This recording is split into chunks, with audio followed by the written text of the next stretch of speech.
I think that helps, but still, we haven't left town. So, yeah, I just need to get a trip put together. Maybe a little bit of work on the van. I've had a warning light coming on a couple of times and may need to take it in and get that checked out before I take off on a long trip. But starting to get some stuff in for kind of the next phase toolbox mod. I received this ViewSonic monitor, a little portable monitor, and I don't know, I may mess around with it a little bit.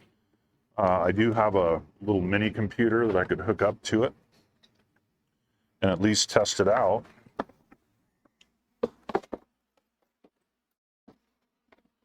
But let me just pop it out of here so you can take a look at it. This is a mobile monitor. It's meant for going with you on the road.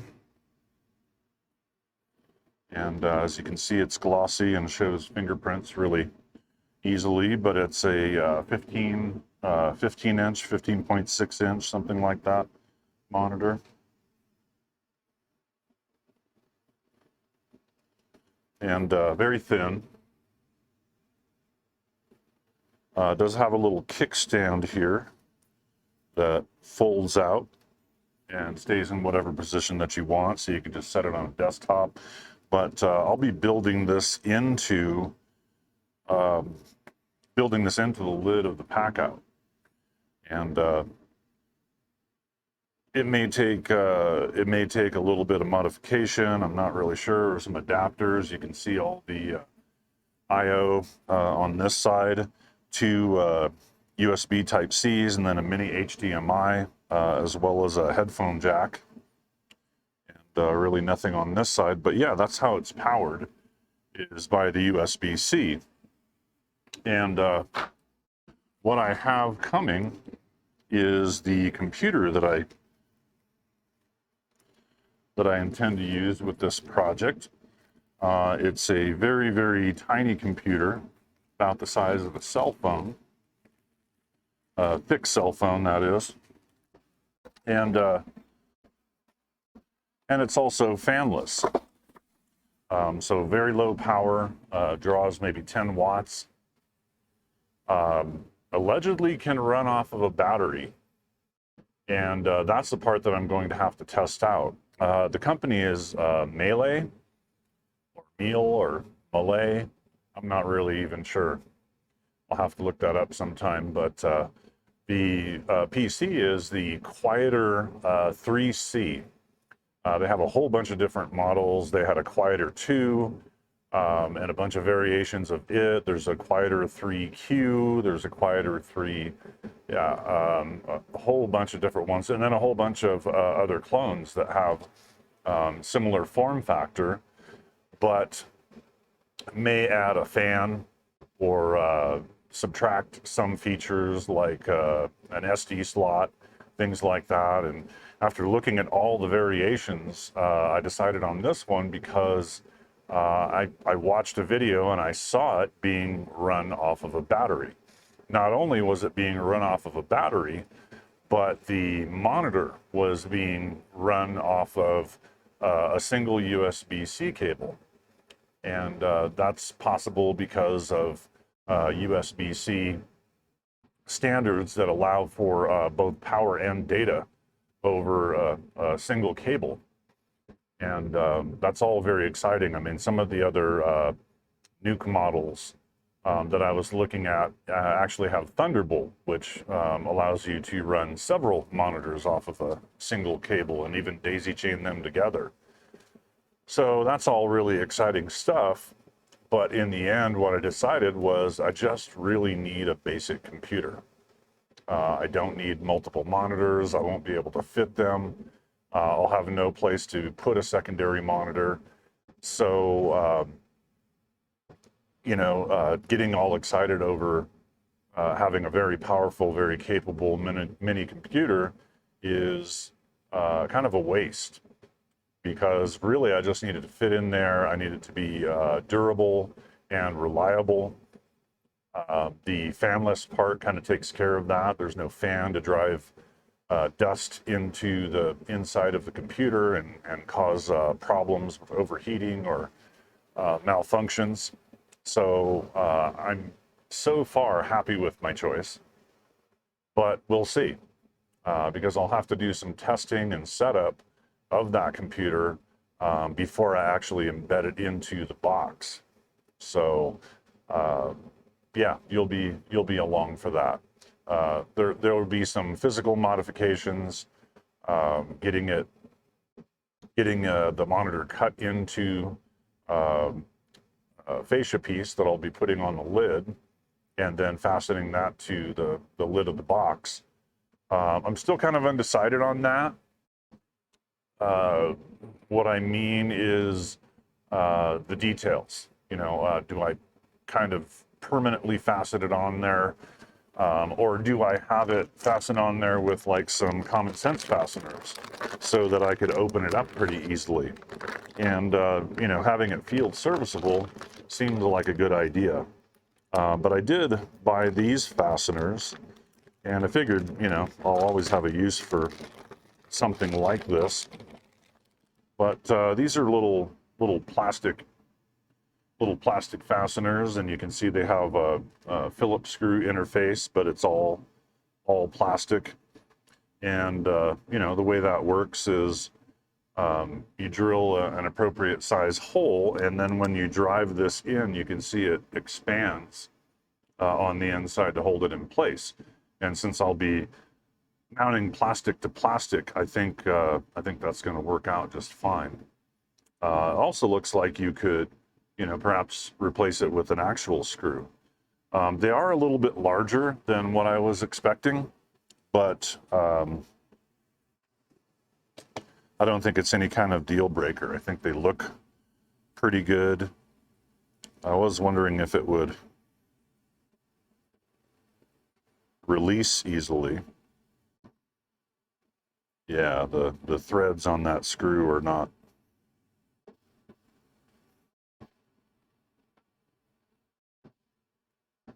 real great. So I'll see if I use these. I will be using them for, you know, some project or another.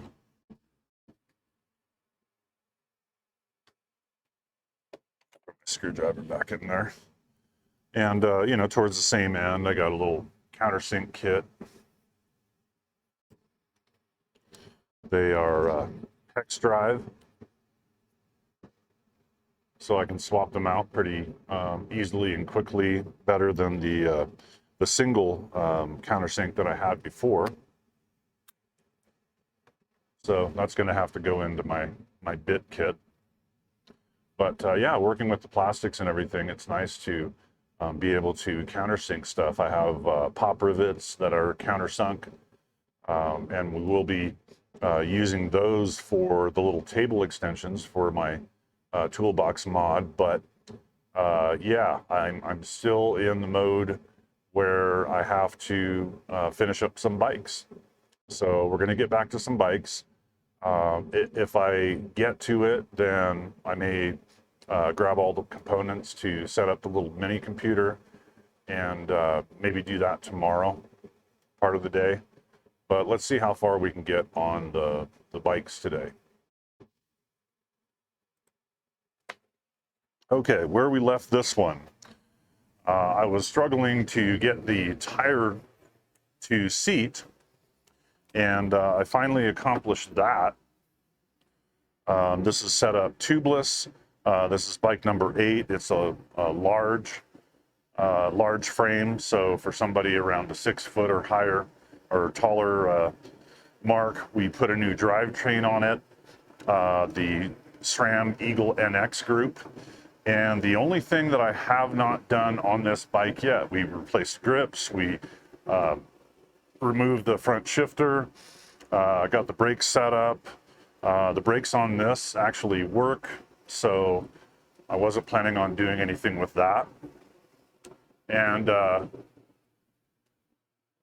what will you be using the portable display and small computer for? That is that is for electronic drivetrains. Let me show you my setup here. So the computer will be built into the lid of this box. And sorry, I got a whole bunch of stuff out right now. Let me see if I can tidy it up just a little bit. We'll be using a lot of this again. I'm just going to dump it all in here. That one goes there. So yeah, in the lid of this box, you can see I've removed the inside liner. Send me a mountain bike for free. Yeah, what it's for is for e-bikes and electronic drivetrains. I've already checked into it, and the Di2 interface box that I need is about $300, and the computer that I just ordered is actually less than that. So just the interface for electronic drivetrains cost me more than the computer that's going to be running it. But the monitor will be built into the lid right here, and I think it's going to be a pretty good angle, but I'm also looking into some brackets, and there'll be friction brackets so that I'll be able to kind of set the angle of the lid and then let go, and it should stay there. But the computer will be just somewhere inside of here, running off of a battery pack. Would a table not be a better option instead of a monitor and small computer? A tablet. Yes, I did look into tablets, and mainly the problem with a tablet is that they are not very expandable. I can't add more memory. I can't add more storage to at least some of the tablet options that I was looking at. But this little mini computer has 16 gigs of RAM, which is most of these little mini computers run on about 8 gigs of RAM. And it does have expandable storage. It has, yeah, and I think 16 gigs will be plenty as well. Yeah, but the main thing is, well, how do I get a computer that's small enough that it doesn't take up a bunch of room inside of my box, and have it fanless, because I'm using this out in the field, dirt race courses. The dust definitely kicks up, and it's going to suck some dust in there if it has a fan on it. And it just seems like a good, at least a starting solution. Now, I am kind of a fan of mini computers anyway. And if it didn't work out for this application, I actually have some other applications for it. So it's not going to be a waste. I could definitely spend more and get more computer and have even more expandability up to like 64 gigs of RAM. But until I use it, I really don't know that I need that much. Haven't run into any limitations yet. But yeah, I just wanted to get something going. It's relatively cheap, and that's actually another factor in this project. I wouldn't want to have a really, really expensive computer out in the field, because if it gets damaged, then the replacement cost is very, very high. One of the things that I've been looking into was using a Microsoft Surface keyboard, because it has a keyboard and a trackpad built into it, and it attaches magnetically. And what I found out is that Microsoft started out with having their keyboard compatible with other computers. It was just a regular Bluetooth keyboard, but now they've made it proprietary, where it actually has an interface with the Surface tablet, and yeah, it won't work with anything else. But there are some alternative covers out there that are Bluetooth. They don't have a connection to the Surface tablet, because they've pretty much locked people out of that. They won't allow the SDK, the firmware interface for third-party vendors to make a keyboard for the Surface. But they can make a keyboard that still attaches to a Surface. But as one video in the Discord was explaining, there is kind of an advantage there where you can separate these aftermarket or third-party keyboards from the Surface and use it independently. So you could have your monitor over here and your keyboard over here. You don't have to have it attached, and the Surface does require that. But you know, we're talking about like a Surface Pro, and you know, that's all told about a $1,500 and up computer. This computer is going to be, the computer itself is under 300 bucks. The monitor is under 300, and then all I need besides that is a keyboard and trackpad or a mouse and a battery pack. And I think I already have a battery pack that will be compatible and also large enough to run the computer for a good amount of time.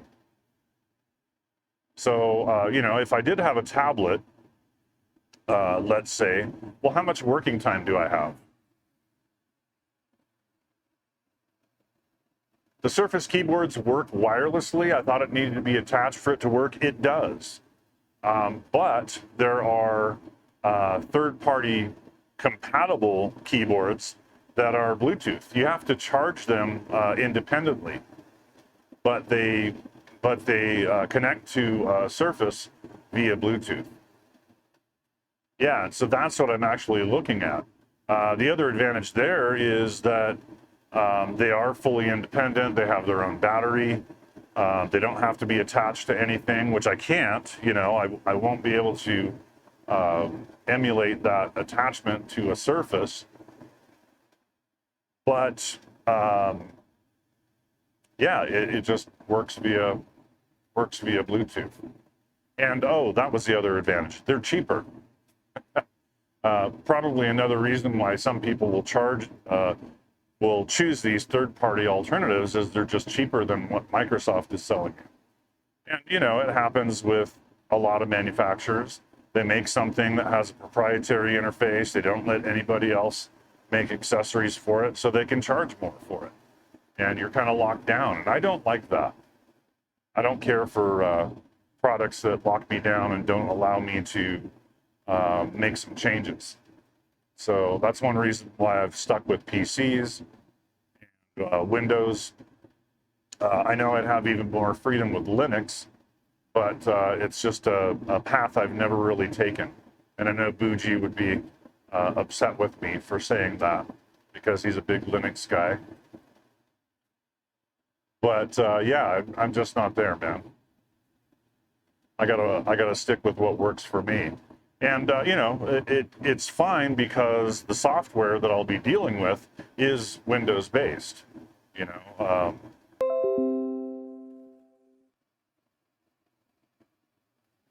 sorry, got a notification there. Linux isn't great, neither is Windows, but oh well. Yeah. And here's the thing: I can run you know, Chrome too off of a USB drive. So if I need that capability, I can have it. That is one thing about bicycle stuff, is a lot of interfaces with electronic drivetrains are app-based, so that you can use your phone to make adjustments with your electronic drivetrain. And I'll have a phone with me, but yeah, I may do a setup where I have a Chrome OS on a USB key, so that if I want to boot into that, I can.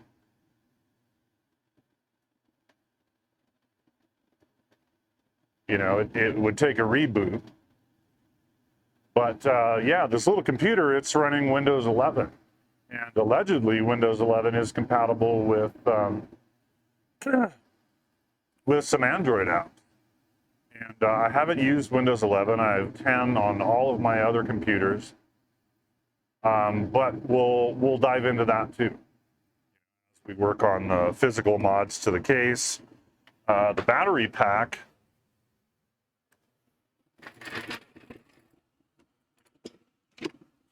actually have for, you know, just charging phones and stuff like that.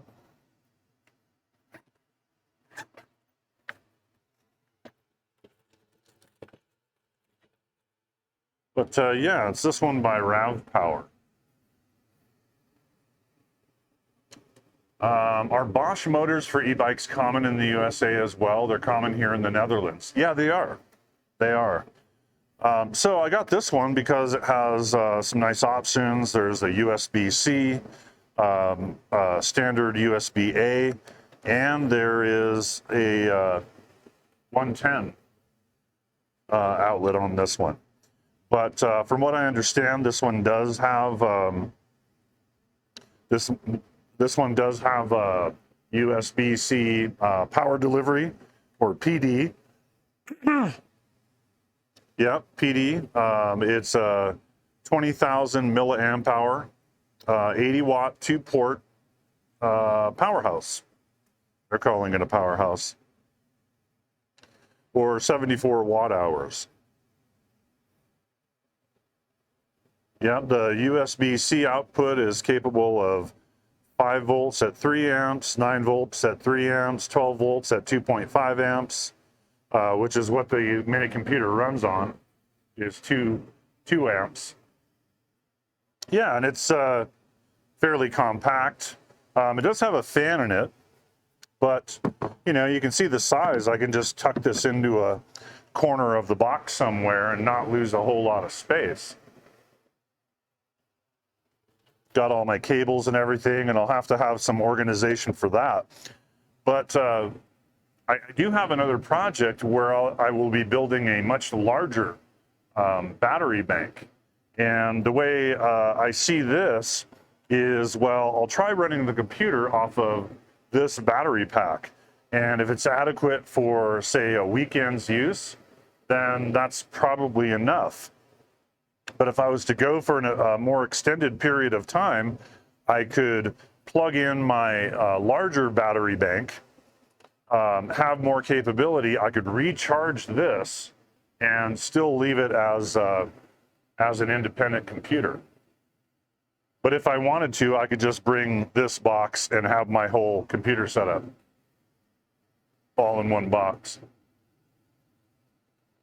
And you know, the thing I like about it is the components are so small, it's really not going to take a lot of storage room out of this box. I mean, the lid was just kind of wasted space anyway.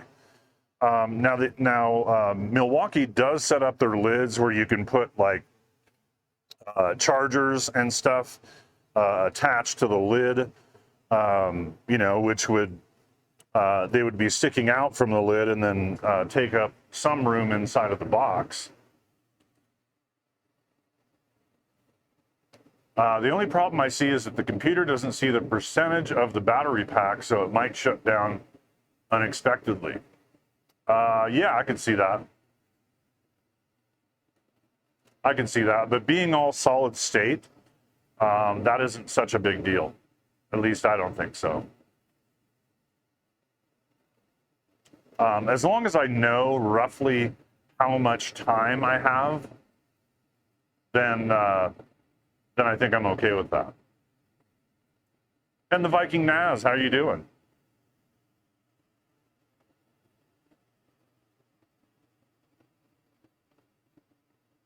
What's going on? You doing any balloons today?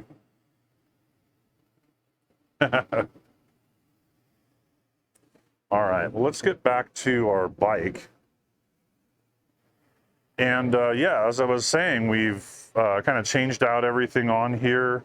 I didn't put the bottle cage back on, so maybe we can do that here real quick. There was a second bottle cage on here.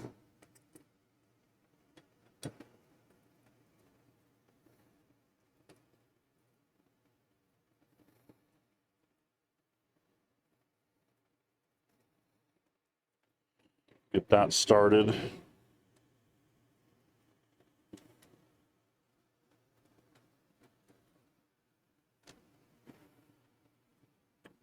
Wow.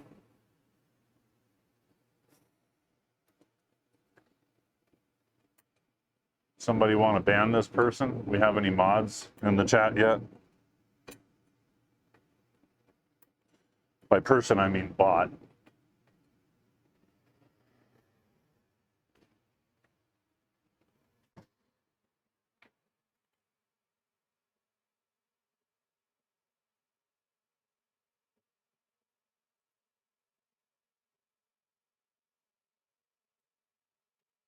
Banned.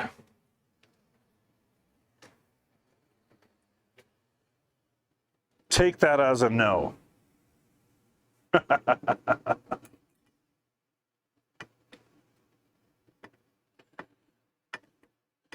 Definitely take that as a not interested.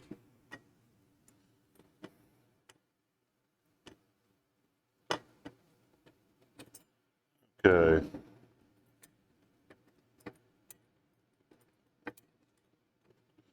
Bottle cage bolts are always so hard to reach.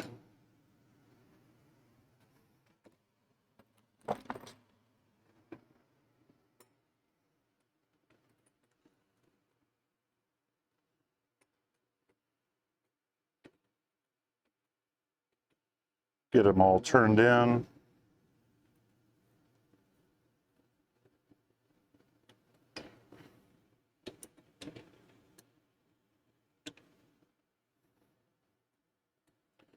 And then torque down. Okay, now we're all set. There is one more bolt that came out of the back here, and hopefully I have it sitting here somewhere.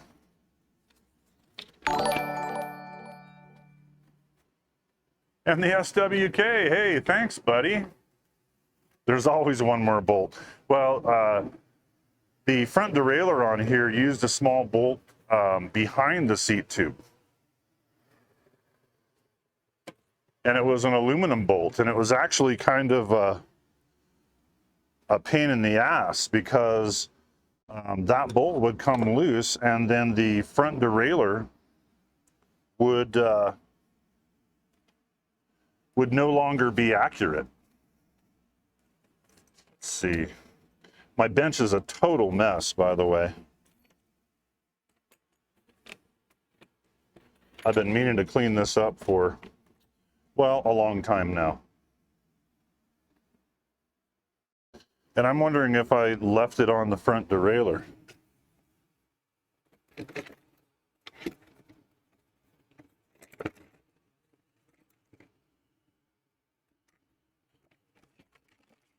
might be in my box here. All the takeoff parts. Well, I'm not seeing it. How you doing, SWK and Sweets?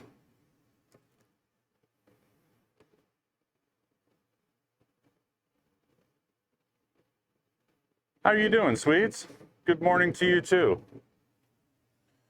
Okay, well, I'm not going to worry about that. If I come across that bolt, I'll reinstall it. Wait a minute, do I see it here? No. And it's really just to fill the hole, so I don't get any water intrusion. And I have other bolts. I could replace it with any of them. It's too early to be awake on Saturday. I was up pretty early this morning. Okay. Yeah, like I said, I don't know where that little tiny aluminum bolt went to.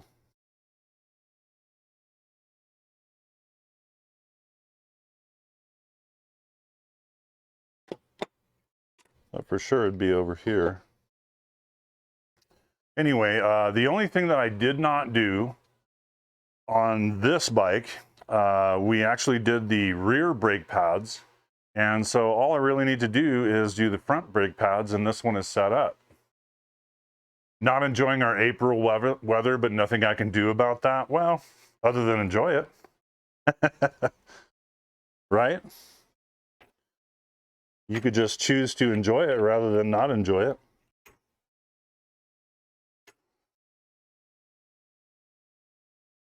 Okay, so I have a pair of brake pads here, brand new ones. I don't know if these old ones are worn out, but we made the decision at the beginning of the season to replace them whether they needed to be replaced or not.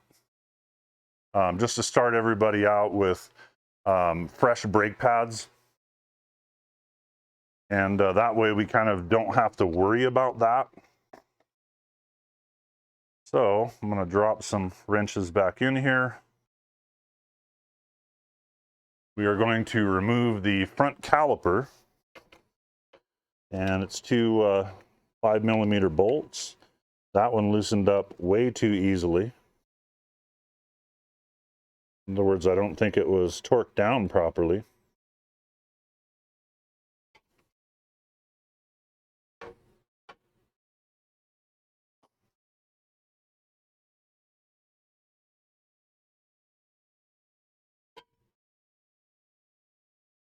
At least not yet.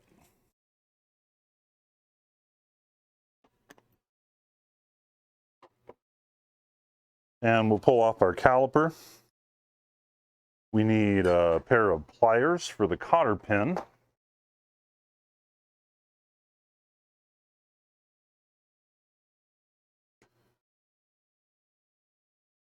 We'll just straighten out the cotter pin so that it can slide out. And then I can pull my brake pads out. I just want you to see that they're a bit dirty. They're a bit worn.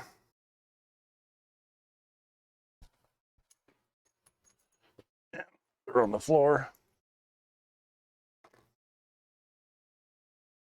Especially in comparison to the brand new one. You can see we'll have a lot more thickness to deal with. And I'm just tossing those old parts.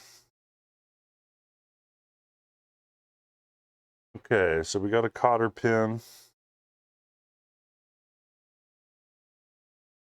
Spring. So we want to put this back together again. This is the spring that opens up the pads when you let go of the lever. Okay.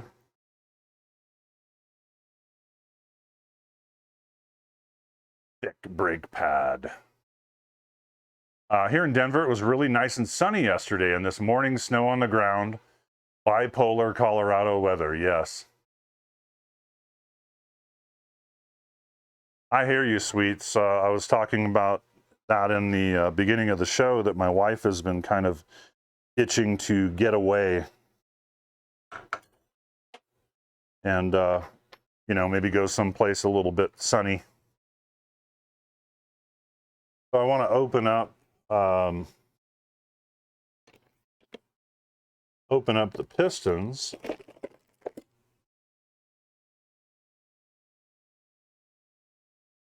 Because they self-adjust. So in order to put new brake pads in there, you need to push the pistons back. And then you can get your new brake pads in there. Kind of hard to get coordinated here. And you do want to do it correctly. You want everything to be seated where it should be. That shoves in there. Take our cotter pin again. Slip it through the holes in the spring.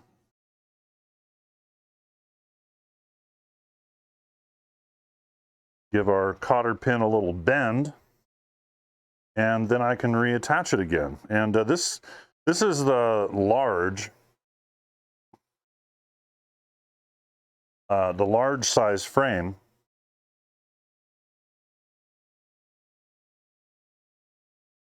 And so it does have a 180mm rotor. The smaller frames have a 160mm rotor. So this one takes an adapter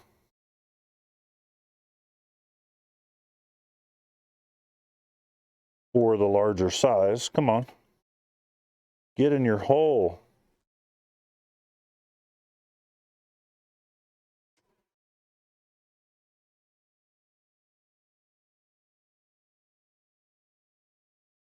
And we turn the bolts in until they stop turning. And then just back it off a little bit.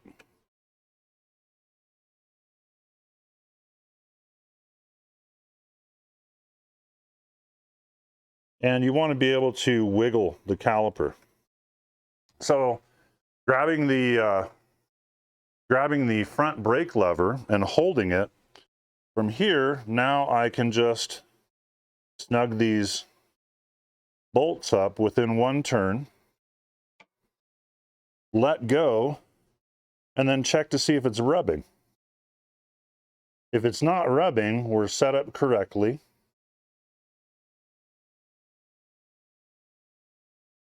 If it is rubbing, you can adjust it pretty easily by just loosening one of the bolts. Move the caliper until you can see kind of an equal amount of daylight on both sides of it.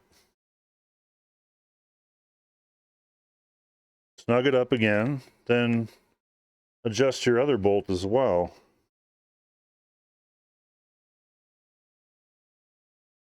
So the calipers centered up over the rotor. The pads are centered up over the rotor. Check it again. Not hearing any noise, not having any rubbing. So I take my 12 millimeter or 12 Newton meter preset torque wrench. And now we can make sure that these are fully tightened down.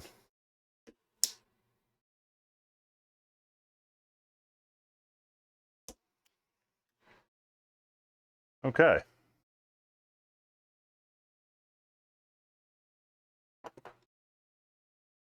So this one is completed. New brake pads on the front. Brake levers feel good. Drivetrain is already adjusted. Now we can move on to my last bike.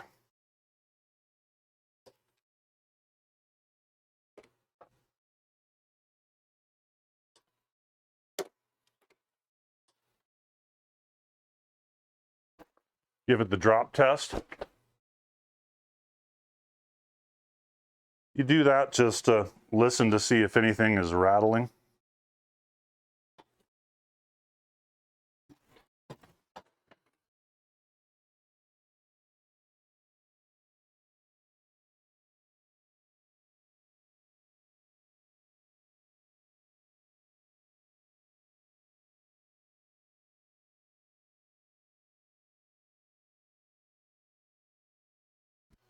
All right.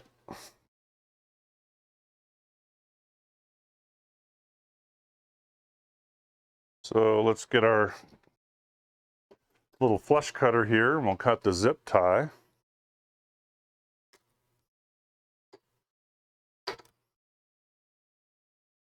Make sure all of our parts stay there. There's bearings in there. And I should have a little package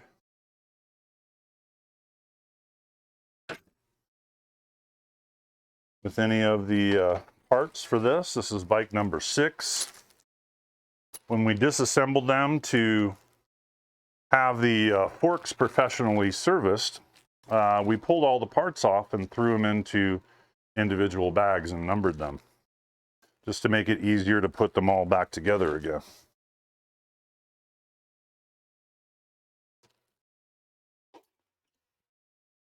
Make a little room here. Make sure I have all my little parts. There's a couple of headset spacers.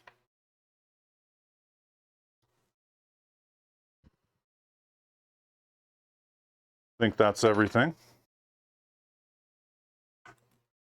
So we can slip our fork into place. Dust shield goes on there. A couple spacers go on there. Stem goes on there. One more spacer, a cap, and then a bolt.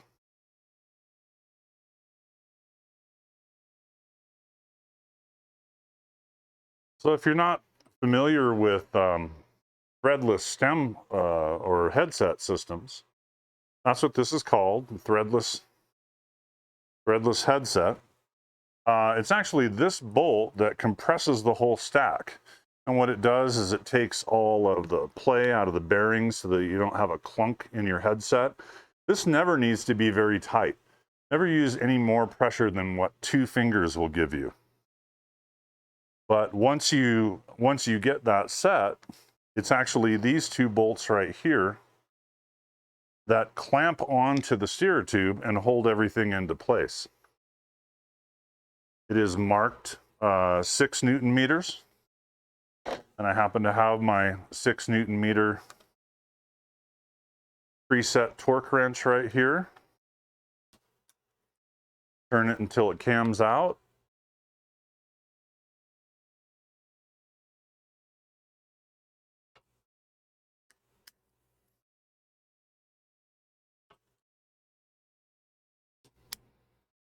Check it one more time. Okay, so we have a little bolt here.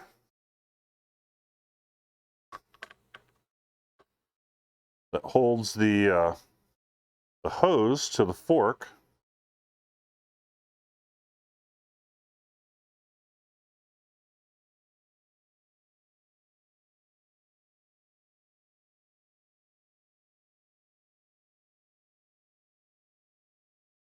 Get that snugged up.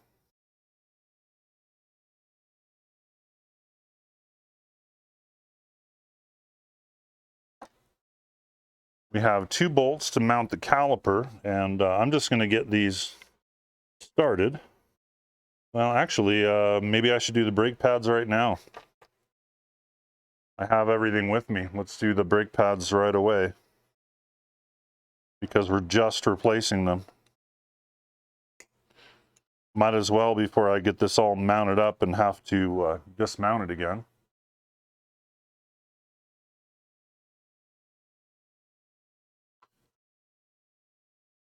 These pads might actually be in better shape than the last set, but they're still worn. And as I said, we're starting out with new brake pads.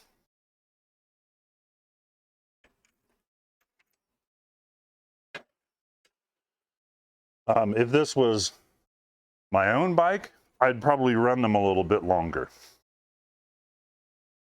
because those pads are in good shape. But like I said, the whole project here is to make the bikes as like new as possible. And again, I need to push the pistons back.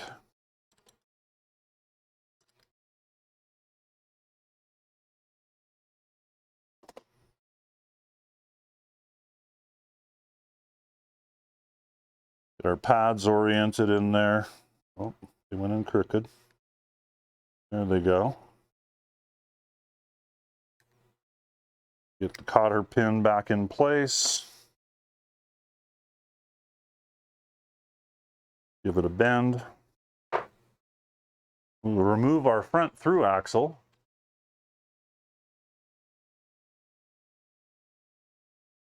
Is it not auto-focusing? There it goes.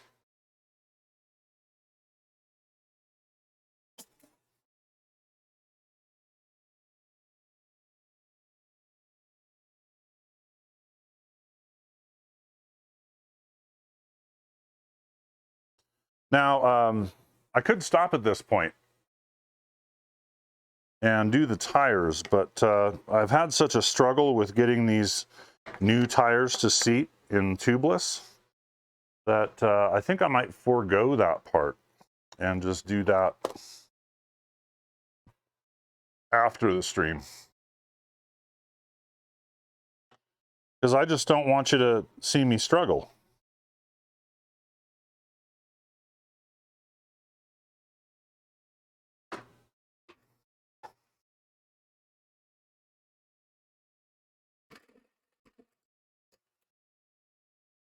That fell.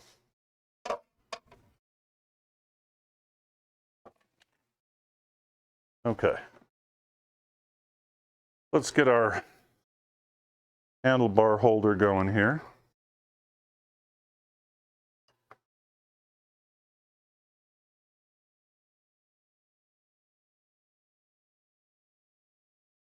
And we'll work on the drivetrain. So this is set up with a 2x drivetrain, meaning that there's 2 chain rings in the front and 1, 2, 3, 4, 5, 10 gears in the rear. Some people might call this a 20-speed, but I feel it's more accurate to call it a 2x10. And the reason for that is if you go to replace a chain on a bicycle, the chain number is determined by the number of gears that you have in the rear. So even if you had 1 chain ring in the front, you would still need a 10-speed chain due to the spacing of the cogs in the rear. Well, what we're doing is we are changing this to a 1x12. So none of these parts are compatible with the new drivetrain. Now, we do have a plan where we have some other bikes that are a little bit lower line, they're a little bit heavier. We actually have our middle school racers riding those. Excuse me, they don't race. Our middle school riders are riding those bikes, and they are also going to get a drivetrain upgrade based on this drivetrain. So once I remove all these parts, I'm putting them into a box, and eventually these parts will be used to upgrade those other bikes. So it's not a total waste. But this one gets an all brand new drivetrain, Eagle NX, which requires me to swap out the cassette, the gears here in the back. I'm going to shift it all the way down to here.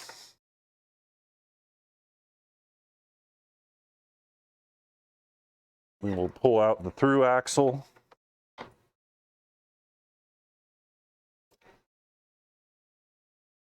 And we need to replace this gear set. Need to get into the top of my box here. And we'll get out my Abbey Tools Crombie tool. And Shanigans, good morning to you. How are you doing, man? This is the last of the team bikes right here that I'm working on. So this tool is, it's for removing cassettes, but it actually nests together. And that's just to make it more compact, make it lightweight, so it fits inside of my racing setup. But in order to remove the cassette, hopefully you can see that.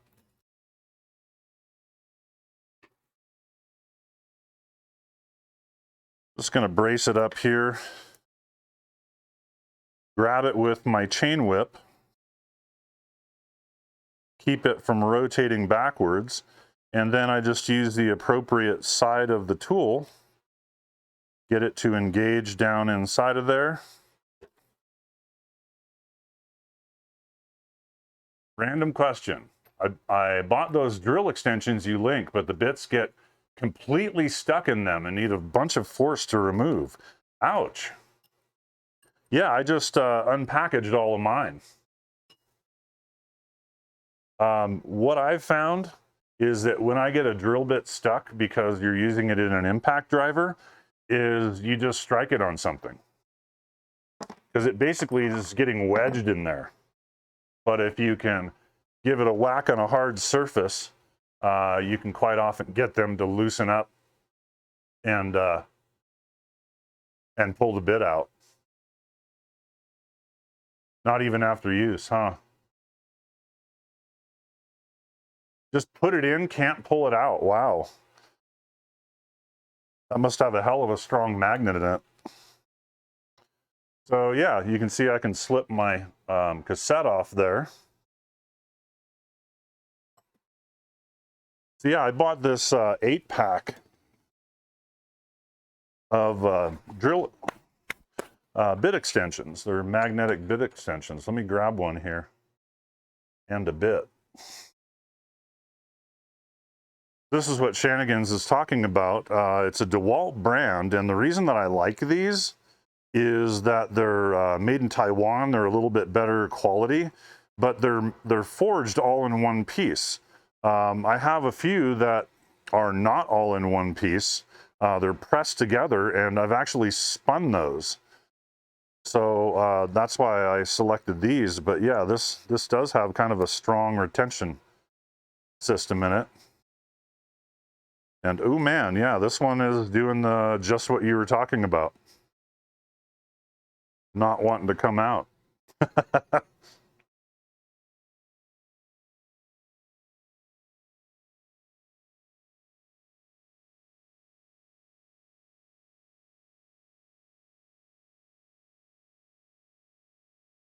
Some pliers. Yeah, that's really, really hard to pull out. All I can say is maybe they'll break in. You know, the more you use them.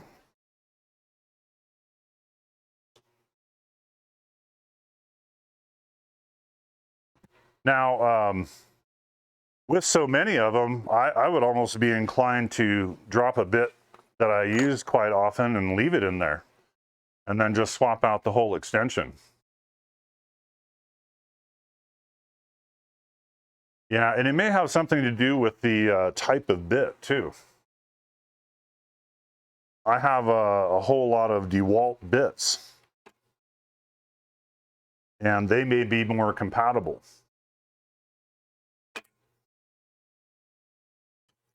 Yeah, I hadn't realized that was a problem, but I can see. DeWalt bits too, wow. So I'm getting rid of the dork disc here because it won't work with the new cassette. And this is a little bit dirty, and as I've said many times before, when I get the opportunity to clean up some parts because I have access to them, I usually try to.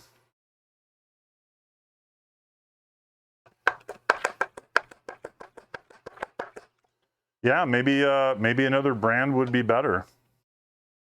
Like I said, I've always had good luck with those DeWalt bits,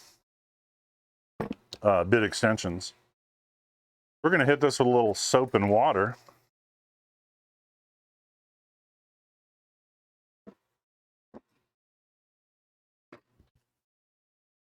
We'll give it a little scrub.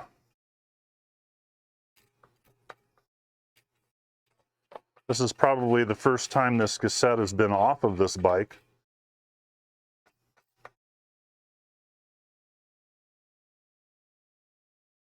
And it shows it. Got a bunch of grass and dirt in there.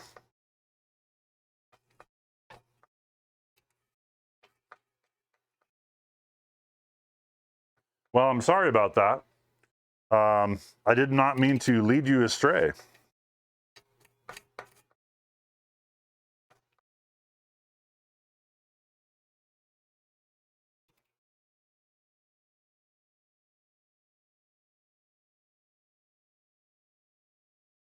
Okay, that looks pretty good. Spray it off and see.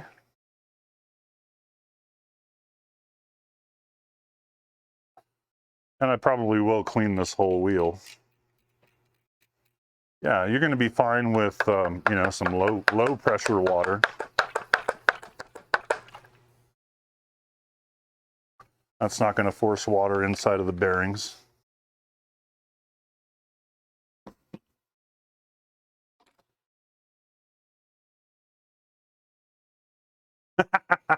Plus, I'm a grown-up who knows how to resolve issues.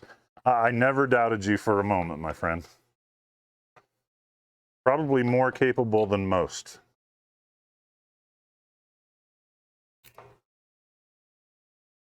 If anybody here isn't following Shenanigans already, guy is a real craftsman, does makers and crafting shows, does a lot of work on a lathe, but a lot of other cool stuff too, like with motors and electronics, and you should definitely give him a follow.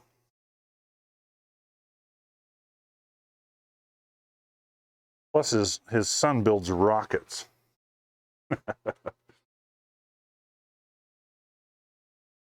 So how is the CNC coming along? I'm very jealous of Shenanigans right now. He just bought a CNC machine, and he's been assembling it on stream for a little while. So yeah, he's going to be doing some CNC streams. And of all the 3D printing, it's a computer numerically controlled is what CNC stands for, but it is a router. And you can program it to do cutouts, you know, carving, all kinds of cool stuff. You've made the first cuts, nice. And you've got a few things I'm going to try and make today. Yeah, it's definitely cool, Sweets. I mean, as a carpenter, if I was going to get a machine, it probably wouldn't be a 3D printer because I have limited usefulness for that, although it would be maybe good for me to get a 3D printer and learn how to use it, because you're kind of using the same types of software, you know, designing in 3D. But the thing I like about a CNC is that you can cut so much more with it. You can make signs out of wood. Really, anything your imagination can come up with. There's a lot of designs that you can, say, lay down a sheet of plywood and cut out all the pieces automatically. The machine does all the work and then assemble all the pieces into your project. So it would be just a huge labor saver, you know, rather than me cutting out all my individual pieces with a jigsaw. You can design it, put it into the machine, have it cut it out for you, and then you can get to the fun part of just assembling it. Okay, so I need one more box that contains all of my components. There we go. We'll have to get this open and unboxed.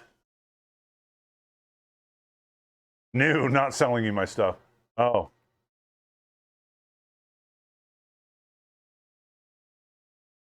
And necessary bits for under 300 bucks. Oh, gotcha. Yeah. Yeah, I mean, I do have some projects like with the pack out boxes that are going to require some 3D printing. My friend Bougie has very generously offered to do that work for me. So I'm probably covered. And that's probably why I haven't, you know, really ever gotten into the 3D printing, is there's always people out there that will do it for you. And I know that's lame, but it's the truth. I feel the same way about welding. You know, I've always been around people that know how to weld metal. And so I never bothered to learn myself because they've already been through the learning curve, and they could make such better welds than I could, even after practicing for a long period of time. So why bother to buy all the equipment to teach myself something when I can just go, here, tell you what, I'll trade you what I know how to do for what you know how to do.